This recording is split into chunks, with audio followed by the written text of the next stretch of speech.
Did you write that for us? For you, my Thank you. Awesome. That is fabulous. So we're hitting the pause button. Last Sunday, that long time ago, we talked about joy and just being, and now we're going to continue just changing tack a little bit as we talk about hitting the pause button. Do you remember when you were about 17 or 18? I know for some of us it's like, wait, when? 17 or 18, just graduating from high school, getting ready for college. Most of us were required to decide what career we were going to have for the rest of our lives. I don't know about you, but the pressure I felt was immense to make the right life choice, to select the right university, to declare the right major, all at 17. Otherwise, my life would be ruined. At least that's what I'm told. What's interesting is at that time in my life, I didn't know who I was. You know, I came from a family of origin where children weren't allowed to make life decisions. We learned that children were to do as they were told. But here I was having to make this life choice, when in my own personal world, I didn't start individuating till my late 20s, early 30s. Wow, a lot of pressure. And I got to tell you, at that time, I don't remember anyone saying to me, "Go with the flow, Cherie. You'll know when you know." There was none of that. And this pace, which is so fast and we feel is so immediate, for me it continued for a couple of decades as I lived in New York City as a young adult, where, you know, slow could mean that you would be in the wrong place at the wrong time. At least that's what I was taught for personal safety. So you didn't want to get onto the train. You didn't want to be the last person to get on the train to prevent your purse from being snatched, right? So it was this fast pace in New York, rushing on and off things. And I've got to tell you, I also remember getting on the wrong trains frequently as I dashed before the doors would close.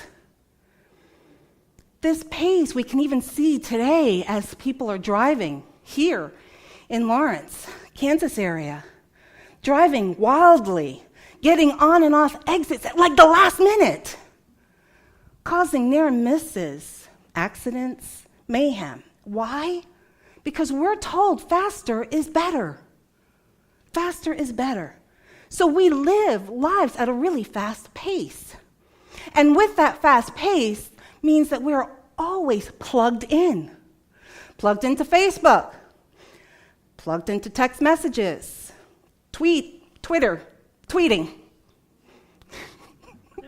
instant messages, World Wide Web, and our smartphones. You ever go without your phone, you forget it at home? It feels like you've lost a part of yourself, right?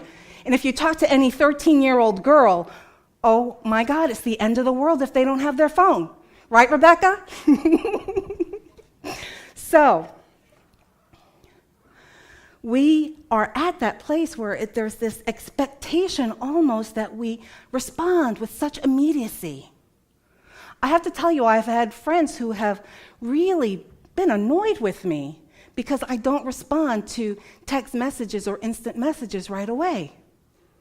And I was kind of baffled. Why would they be upset if I respond the next day? And I came to realize, well, because they're plugged in all the time. So they're viewing the world from their social media lenses where everyone is plugged in. And so if you don't respond immediately, they see it as a slight, or that you don't like them, that you're dissing them, that they're not important in your life. So it's just a really interesting way of living. But today in our wisdom, what do we know? We know that life is an unfolding process. We know that when we are reactionary in our responses, it doesn't serve us, and it creates chaos in our life. We've come to know this. And when we are triggered to respond immediately, the decisions that we make are not necessarily for our highest good. Why? Because they are coming from our survival mode. And when we are in survival mode, do we make the best choices? I don't know about you, but I don't. So this is why it's really important for us to hit the pause button. We hit that pause button. Right? We hit that so that we can get a moment to recognize what's going on in our systems. When we hit that pause button, it allows us now to go and check within ourselves. So, is my body tense? Did I get that sinking feeling? Are my teeth grinding? Did I clench my hands into fists? Did I get a flush? Am I feeling enraged, annoyed, wounded? Because if any of those things happen, here's the deal. You're probably having your button pushed. And you're being triggered. You're being triggered. And so what we do when we pause is we get to align with ourselves first. We get to align with ourselves first. And once we align, then we get to breathe. What a concept. We say that all the time in Unity, how important breathing is. And now we're talking about the actual implementation of that knowledge. To breathe. Because when we breathe, we start that alignment process with our highest good, with our highest self. Taking a breath, it oxygenates the brain, so it stops the amygdala hijack. Now, you know the amygdala hijack is when we have that emotional response that is so intense in comparison to the event. So we want to breathe. Breathing allows us to shift out of the survival mode of fight, flight, or freeze. Breathing allows us to move from the lizard brain, which is that primitive, reactive way that we can operate in the world, moving to higher intellectual responses as we access our prefrontal cortex. Wow, that's a lot of good stuff for breathing. Breathing allows us to have a present moment awareness. Why do we want present moment awareness? Because when we are in present moment awareness, we get clarity. That's one of the things we get. When we are in present moment awareness, we're able to hear beyond the words that someone is speaking. We're able to see the intention and the energy behind those words. We're able to be objective. We are able to hear another's words and our own thoughts without attachment. In present moment awareness, we are able to find our own ability for self-awareness. Self-awareness. And in their book, Emotional Intelligence 2.0, the authors Bradbury and Greaves, they write this about self-awareness. They say, self-awareness is your ability to accurately perceive your own emotions in the moment and understand your tendencies across situations. People high in self-awareness are remarkably clear in their understanding of what they do well, what motivates and what satisfies them, and which people and situations push their buttons. This means that we want to give ourselves the opportunity for self-awareness by being in the present moment. By being in the present moment. And it's from our awareness, our self-awareness, that we're able to manage our emotions and our behaviors. And then amazing outcomes happen when we put our own needs on hold for a short period of time to be able to get wisdom and to step into our divine nature. Without hitting the pause button, we are heading on a train in the direction that we don't want to go. We often have a name for the destination of this train, but I'm going to call it Trigger Town. We get on that train, we're on Trigger Town. That's the destination. And it's really amazing. We get to that destination often through family gatherings. Those are the folks that instilled those buttons. So that's why it's so easy that we go there with the highest of intentions and quickly devolve into anger and screaming as if we have lost our minds and then our souls. I don't know about you, but I've had those moments. I will even tell you about a recent trip to Triggertown, also known as visiting my mom. Yay. Hi, Mom. So I was in Florida, Graham and I.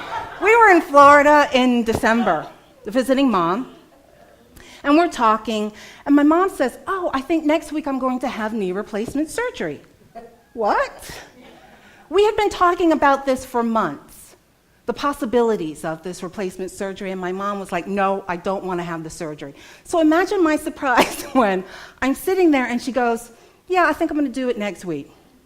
Okay, well, that's okay, but my responsibility now is to manage her expectations. Mom, I'm not going to be coming back in the week.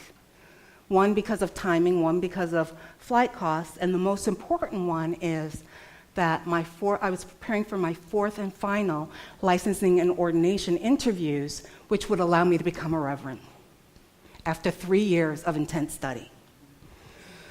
Okay, yay. So I'm managing this, great. So Mom goes for surgery, beginning of January, and the surgery goes well. She gets to the rehab. She hates the rehab.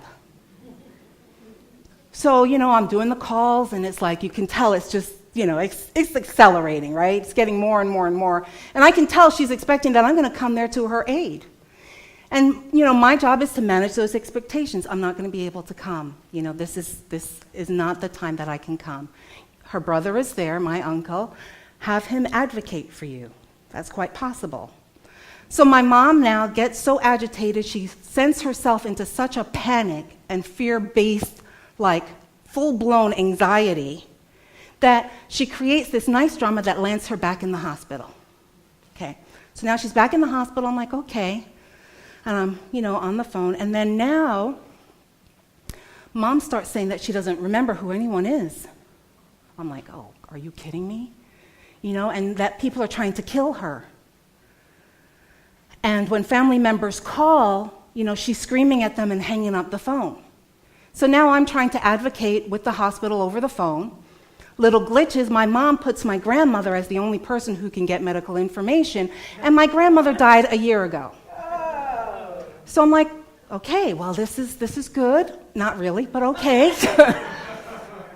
And so it just keeps progressing. I finally get the doctor. I ask, for CAT scans and what's going on, what medication do you have her on? Let's pull off all of the narcotic pain meds, that kind of thing. And I realize I'm going to have to go. This is serious. My mom's a really strong, functioning, capable woman, so, something's gone nuts. So I get there, get to the hospital room. I look at my mom, who is lucid and very aware. And I say, "You're telling me you don't know who I am or your brother is?" And I find out it was all a con to get me there.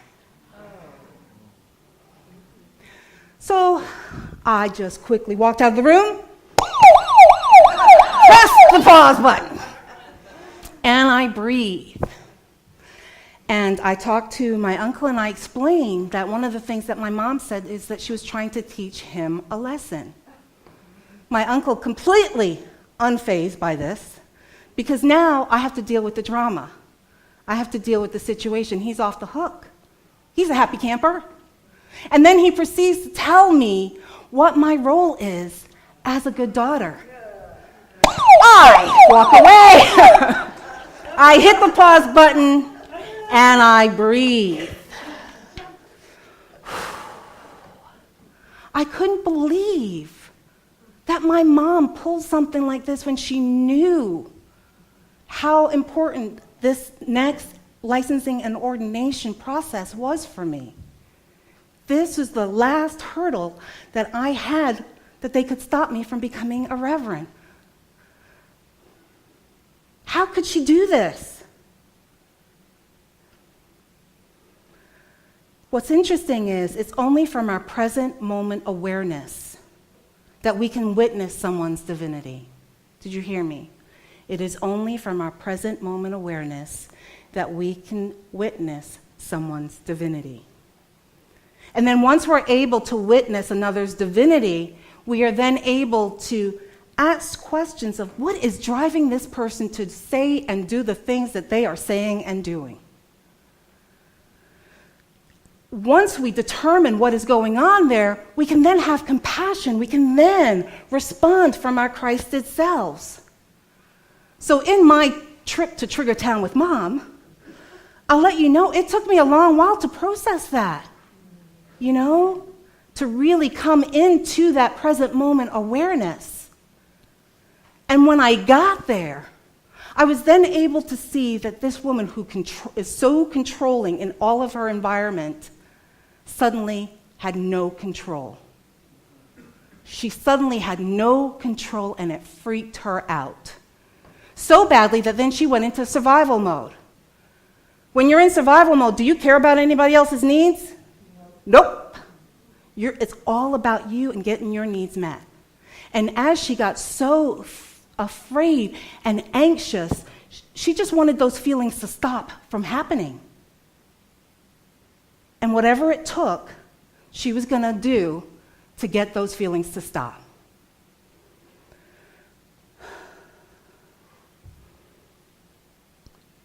So in this process, I could see her humanity and her divinity. From that awareness, I could then shift from her being abusive to her being human. Once I have that awareness, then I can press the play button. Yes. What do? Right? I am now not so hijacked. I am now able to talk to my mom with love, to ask her questions about what was going on for her that drove her to this level. I was able to be kind to her as I put processes in place for her to feel safe as I left. So present moment awareness is really crucial for us to have these relationships where I could say to my mom, next time I need for you to be honest so that I could support you. Because her number's up on this. She knows that. So, this talk is all about when life gives us those bizarre upside down moments where the world suddenly doesn't make sense.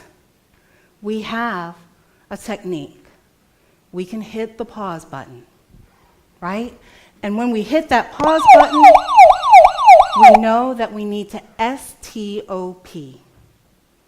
Stop what we're doing, take time to breathe, observe our experience, and proceed from a new level of self-awareness. And you can use this technique in making a lot of decisions in your life. So I'm just really thrilled that you are here to share in my trip to Trigger Town with Mom.